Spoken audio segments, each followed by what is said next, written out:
આરસીબીની ચકલીઓ તમને શું લાગે છે ટ્રોફી તમે જીતશે એમ? એટલે ખોટા વેબમાં ના રહેશો ભાઈ.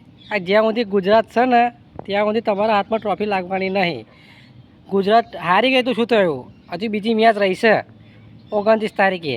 એમાં જીતીને તમારી સામું આવશે ફાઇનલમાં અને તમે જોતા રહીએ છો. તમને ઓલ આઉટ કરશે ને 100 રનની અંદર તો તમને એવું થશે કે હું ગુજરાતમાં રહીને ખોટો કે આરસીબીને સપોર્ટ કરતો હતો, હવે મને બધા અકરાવશે એવું વિચારશો. એટલે ખોટા વેબમાં ના રહેશો.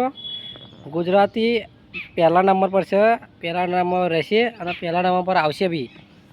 દરેક આઈપીએલમાં ગુજરાત ટ્રોફી જીતશે. લખી આવું તમને, બોલો ગેરંટી મારવી છે. 5,000 રૂપિયાની શરત કોઈને આરસીબીની ટ્રોફી નહીં, બરાબર? જેને મારી હોય એને મારો 5,000 રૂપિયા રોકડા મેળવાના મારે, બોલો. એટલે આ 500 રૂપિયા એડવાન્સમાં આલવાના, બોલો. 5,000ની શરત મારવી છે કોઈને, આ 500 રૂપિયા એડવાન્સ. ગુજરાતની જીત થશે, બાકી આરસીબીની જીત થવાની નહીં. ભલે ગુજરાત નહીં જીતે, રાજસ્થાન જીતે કે હૈદરાબાદ જીતે, પણ આરસીબીની ટ્રોફી નહીં. જીતવાની તો છે ગુજરાત હતા. આપણે ગુજરાતમાં રહીએ એટલે ગુજરાતને સપોર્ટ કરીએ છીએ આપણે, બીજા લોકો જેવા આપણે નહીં હો.